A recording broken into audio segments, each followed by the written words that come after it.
বিসমিল্লাহির রহমানির রহিম। Ideal residential model school কর্তৃক আয়োজিত অনলাইন ক্লাসে তোমাদের স্বাগতম। আমি আছি মোহাম্মদ মহসিন আলী, সহকারী শিক্ষক, রসায়ন। আজকে তোমাদের যে বিষয়টি নিয়ে আমি আলোচনা করব সেটা হচ্ছে রসায়নের বইয়ের পঞ্চম অধ্যায়ের তিনটা বিষয়। একটা হচ্ছে তোমাদের যোজনী ইলেকট্রন, তারপর হচ্ছে যোজনী এবং সুপ্ত যোজনী। এই তিনটি বিষয় নিয়ে আমি তোমাদের আলোচনা করব। তো প্রথমে শুরু করি আমরা যোজনী ইলেকট্রন।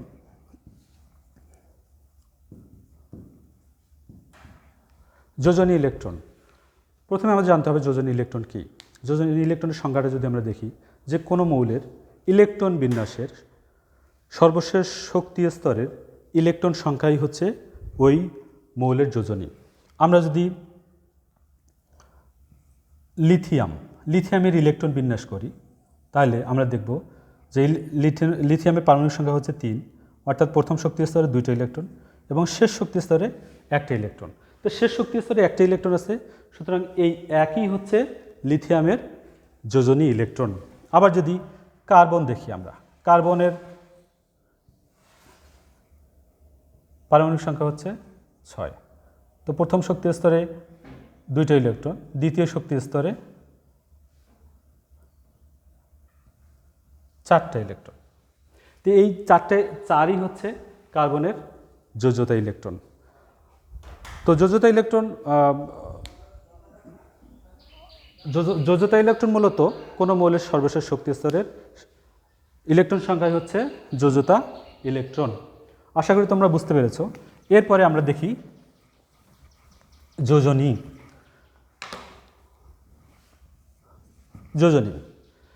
তো যোজনী আলোচনা করার আগে আমাদের জানতে হবে যোজনী কী। তো যোজনীর সংজ্ঞাটা যদি আমরা একটু দেখি, যোজনীর সংজ্ঞাটা ঠিক এরকম: অনুগঠনকালে কোনো মৌলের একটি পরমাণুর সাথে অপর মৌলের কোনো পরমাণু যুক্ত হওয়ার সামর্থ্যকেই বলা হয় যোজনী। অর্থাৎ আমরা সবসময় বিভিন্ন মৌলের যোজনী দেখি, যেমন হাইড্রোজেনের যোজনী 1, হাইড্রোজেনের যোজনী হচ্ছে 1, তারপরে হচ্ছে অক্সিজেনের যোজনী 2। এভাবে আমরা অনেক যোজনী দেখে থাকি। তো আমরা যদি একটা যৌগ লিখি, যেমন HCl, তো হাইড্রোজেনের যোজনী আমরা সবসময় জানি 1। তো এই হাইড্রোজেনের যোজনীটাকে 1 ধরে অন্য একটা পরমাণুর আমরা কী করতে পারি, সহজেই যোজনী বের করতে পারি। সেটা কীভাবে? যেমন আমরা যদি হাইড্রোজেনের যোজনী 1, এর সাথে কতটি ক্লোরিন পরমাণু যুক্ত আছে, এই সংখ্যাটাই হচ্ছে হাইড্রোজেনের যোজনী। অর্থাৎ এখানে হাইড্রোজেন একটা আছে, ক্লোরিন একটা আছে। তো একটা ক্লোরিনের সাথে যতটি হাইড্রোজেন যুক্ত হবে সেই সংখ্যাটাই হচ্ছে ক্লোরিনের যোজনী। আবার যদি আমরা H2O দেখি, এখানে একটা অক্সিজেন একটা পরমাণু, এর সাথে কতটি হাইড্রোজেন পরমাণু যুক্ত আছে। তো এখানে আমরা দেখতে পাচ্ছি কি, যে 2টা হাইড্রোজেন পরমাণু এখানে অক্সিজেনের সাথে যুক্ত আছে, সুতরাং এই 2টাই হচ্ছে এই অক্সিজেন পরমাণুর যোজনী। তো এভাবে আমরা হাইড্রোজেনের সাপেক্ষ ছাড়াও আমরা অক্সিজেনের সাপেক্ষেও কোনো পরমাণুর আমরা যোজনী বের করতে পারি। যেমন ক্যালসিয়াম অক্সাইড। তো ক্যালসিয়াম অক্সাইড যদি আমরা দেখি, যে এখানে সংজ্ঞাটা ঠিক এরকম, যে কোনো একটি মৌলের পরমাণু সাথে যতটি অক্সিজেন পরমাণু যুক্ত হয় তার সেই সংখ্যাকে কী করতে হবে, দ্বিগুণ করলে যা হবে সেটাই হচ্ছে ক্যালসিয়ামের যোজনী। যেমন এখানে অক্সিজেন আছে একটা, এর সাথে আমরা যদি 2 গুণ করি তাহলে যা হবে সেটাই হচ্ছে এই ক্যালসিয়ামের যোজনী। এভাবে আমরা ম্যাগনেসিয়াম অক্সাইড, ঠিক একইভাবে এর সংখ্যাটাকে আমরা কী করব, 2 গুণ করব, যা হবে সেটাই হচ্ছে ম্যাগনেসিয়ামের যোজনী। আচ্ছা, আশা করি তোমরা সবাই বুঝতে পেরেছো বিষয়টা। এরপরে আমরা বিভিন্ন মৌলের ইলেকট্রন বিন্যাস থেকেও এই যোজনী আমরা বের করতে পারি। তো বিভিন্ন মৌলের যোজনী যখন আমরা বের করব, এই যোজনী বের করার আমাদের বেশ কয়েকটি পদ্ধতি আছে। যেমন যদি মৌলটি হয় ধাতু, তাহলে ওই মৌলের ইলেকট্রন বিন্যাসের সর্বশেষ শক্তি স্তরের ইলেকট্রন সংখ্যাই হচ্ছে ওই মৌলের যোজনী। যেমন ধাতুর ক্ষেত্রে আমরা ধাতুগুলোকে চিনি, যেমন সোডিয়াম। সোডিয়ামের ইলেকট্রন বিন্যাস করলে প্রথম শক্তি স্তরে 2টা ইলেকট্রন, দ্বিতীয় শক্তি স্তরে 8টা ইলেকট্রন, তৃতীয় শক্তি স্তরে 1টা ইলেকট্রন। তো এই একটা ইলেকট্রনই হচ্ছে এই সোডিয়ামের যোজনী।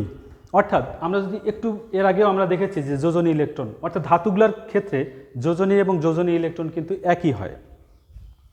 তো এটা আমরা দেখলাম। এরপরে যদি আমরা লিথিয়াম দেখি, লিথিয়াম দ্বিতীয় শক্তি স্তরে 1টা ইলেকট্রন, প্রথম শক্তি স্তরে 2টা ইলেকট্রন, অর্থাৎ লিথিয়ামের পারমাণবিক সংখ্যা হচ্ছে 3।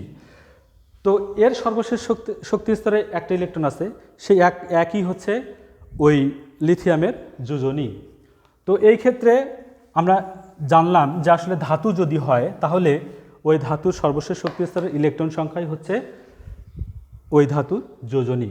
এরপরে ধাতু না হয়ে যদি কি হয়, অধাতু হয়। তো অধাতুর ক্ষেত্রে যোজনী বের করার আমাদের 2টা নিয়ম আছে। একটা হচ্ছে ওই মৌলের সর্বশেষ শক্তি স্তরের বেজোড় ইলেকট্রন সংখ্যা হচ্ছে তার যোজনী, অথবা ওই মৌলের শেষ শক্তি স্তরের নিকটতম অষ্টক পূরণের জন্য যে কয়েকটি ইলেকট্রন তাকে কী করতে হয়, গ্রহণ করতে হয়, সেটাই হচ্ছে তার যোজনী। তো আমরা একটু উদাহরণের সাহায্যে দেখি বিষয়টা। আমরা যদি অধাতু, যেমন হচ্ছে নাইট্রোজেন, নাইট্রোজেন পারমাণবিক সংখ্যা হচ্ছে 7। তো নাইট্রোজেনের যদি আমরা ইলেকট্রন বিন্যাস করি 1s2 2s2 2p3, এটা আমরা স্বাভাবিকভাবে দেখি যে নাইট্রোজেনের ইলেকট্রন বিন্যাস হচ্ছে 1s2 2s2 2p3। তো এটাকে আমরা যদি কি করি, একটু ভেঙে লিখি 1s2 2s2 2p1 2px1 2py1 2pz1। অর্থাৎ আমরা জানি একটা পি অরবিটালকে 3টা ভাগে বিভক্ত, অর্থাৎ পি অরবিটালটার গঠন ঠিক এরকম।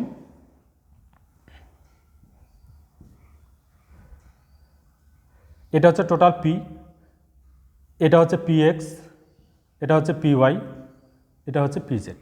অর্থাৎ পি অরবিটালটাকে আমরা 3টা ভাগে বিভক্ত করতে পারি। একটা হচ্ছে পিএক্স, পিওয়াই, পিজেড। এবং এই প্রত্যেকটা অরবিটালের মধ্যে কি থাকে, 2টা করে বিপরীত স্পিন যুক্ত কি থাকে, ইলেকট্রন থাকে। এই 2টা করে ইলেকট্রন হয়ে কিন্তু p6 গঠন করে, অর্থাৎ পি অরবিটালে 6টা ইলেকট্রন থাকে। তো আমরা সেই ইলেকট্রনগুলোকে বা সেই অরবিটালগুলোকে একটু ভেঙে ভেঙে দেখাইছি। অর্থাৎ পিএক্সে 1টা ইলেকট্রন, পিওয়াইয়ে 1টা ইলেকট্রন, পিজেটে 1টা ইলেকট্রন, অর্থাৎ বেজোড় ইলেকট্রন আমরা এখানে পাইছি কয়টা, 3টা। তো সুতরাং যেহেতু এটা অধাতু, সুতরাং নাইট্রোজেনের যোজনী হচ্ছে 3। অর্থাৎ এভাবেও আমরা অধাতুগুলোর যোজনী বের করতে পারি। এরপরে যদি আমরা দেখি অক্সিজেনের ক্ষেত্রে আমরা যদি দেখি যে অক্সিজেনের যোজনী কত, অক্সিজেন পারমাণবিক সংখ্যা হচ্ছে 8, তাহলে এখানে হচ্ছে কি p4। তাহলে এখানে আমাদের ঠিক বেজোড় ইলেকট্রন আমরা কটা পাচ্ছি, 2টা পাবো। অর্থাৎ এর অক্সিজেনের যোজনী হচ্ছে 2। অর্থাৎ আমরা এখান থেকে একটা জিনিস লক্ষ্য করতে পারতেছি যে কোনো মৌলের ইলেকট্রন বিন্যাসের সর্বশেষ শক্তি স্তরের বেজোড় ইলেকট্রন সংখ্যাই হচ্ছে ওই অক্সিজেন পরমাণুর হচ্ছে যোজনী। তো এভাবে আমরা বিভিন্ন মৌলের বেজোড় ইলেকট্রন সংখ্যা দিয়ে আমরা কি করতে পারি, যোজনী বের করতে পারি। এরপরে আমরা আমাদের আসল যে জিনিসটা নিয়ে একটু আলোচনা করব সেটা হচ্ছে ফসফরাস। ফসফরাসের পারমাণবিক সংখ্যা হচ্ছে 15। আমরা যে ইলেকট্রন বিন্যাস করি 1s2 2s2 2p6 3s2 3p3, অর্থাৎ শেষ শক্তি স্তরে 3p3 না দিয়ে আমি একবারে ভেঙে লিখি 3px1 3py1 3pz1। অর্থাৎ 3p শেষের 3টা ইলেকট্রন আমি ভেঙে ভেঙে দেখাইছি যে 3px1 3py1 3pz1। তাহলে আমরা এখানে দেখতে পাচ্ছি যে এখানে 3টি বিজোড় ইলেকট্রন সংখ্যা, অর্থাৎ ফসফরাসের যোজনী কিন্তু 3 হয়। এরপরে ফসফরাসকে যদি উত্তেজিত করা হয়, উত্তেজিত করলে আমাদের স্টার চিহ্ন দিয়ে দেখাইতে হয়।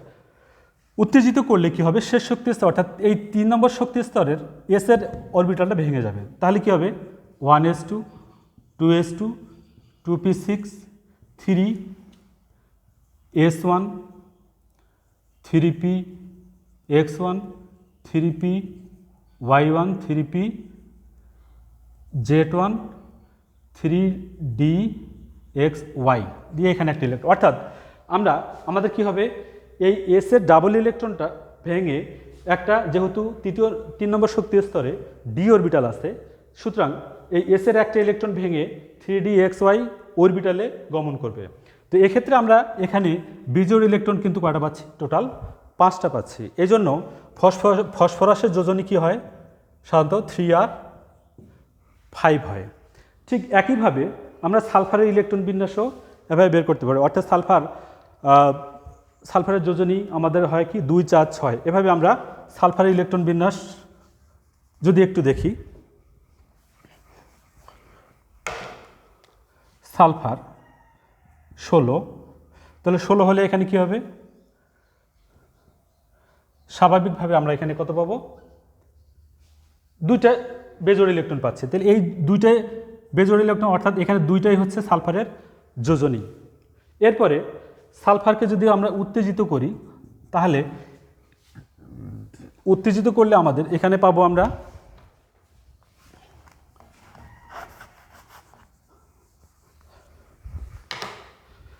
উত্তেজিত করলে আমাদের কি হবে, এটা এই ডাবল ইলেকট্রনটা ভাঙবে, অর্থাৎ 3p3s2,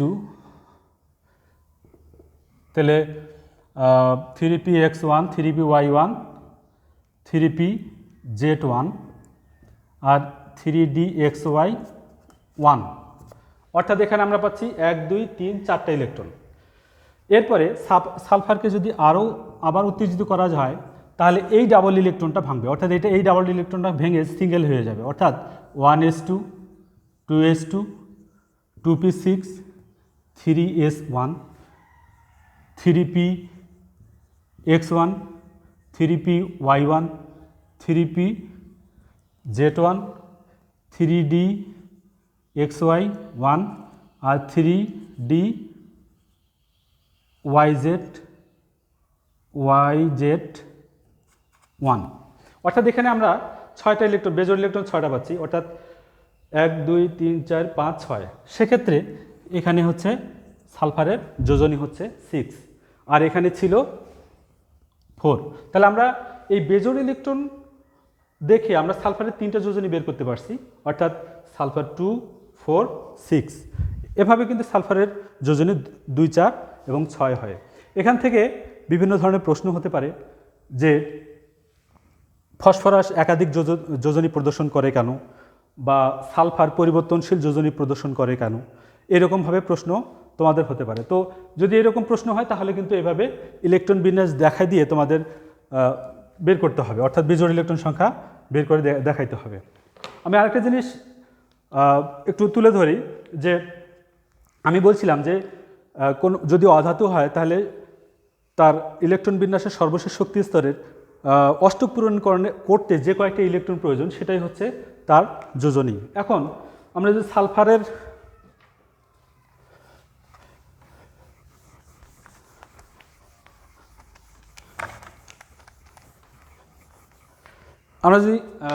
অক্সিজেন দেখি, অক্সিজেন হচ্ছে 8 1s2 2s2 2p 2p4, শেষ শক্তি স্তরে 4 দিয়ে 6টা ইলেকট্রন আছে। তো এখানে 6টা ইলেকট্রন আছে, তাহলে অষ্টক পূরণ করতে কয়টা ইলেকট্রন দরকার, নিশ্চয়ই এখানে 6 থেকে 8 মানে 2টা ইলেকট্রন দরকার। তাহলে এই যে কয়েকটা ইলেকট্রন প্রয়োজন সেটাই হচ্ছে তার যোজনী, তাহলে এখানে অক্সিজেনের যোজনী হচ্ছে 2। এভাবে আমরা বের করতে পারি অধাতুর ক্ষেত্রে। আবার যদি ফ্লোরিন দেখি, ফ্লোরিন হচ্ছে 9 1s2 2s2 2p5, তাহলে এখানে শেষ শক্তি স্তরে 5 দিয়ে 7টা ইলেকট্রন আছে। অষ্টক পূরাইতে কয়টা ইলেকট্রন দরকার, একটা। এক্ষেত্রে ফ্লোরিনের যোজনী হবে 9। এভাবে আমরা অধাতুগুলোর যোজনী আমরা বের করতে পারি। এরপরে আমরা যেটি দেখব সেটা হচ্ছে সুপ্ত যোজনী। সুপ্ত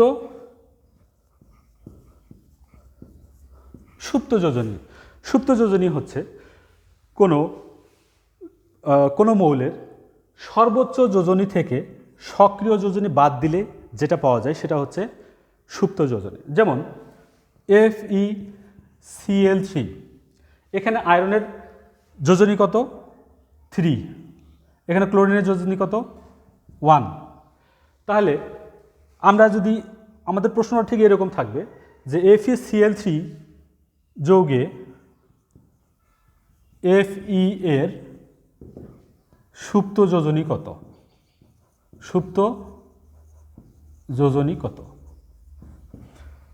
তো আয়রনের মধ্যে আমরা দেখতে পাচ্ছি এখানে আয়রনের কত যোজনী ব্যবহার করা হয়েছে? 3।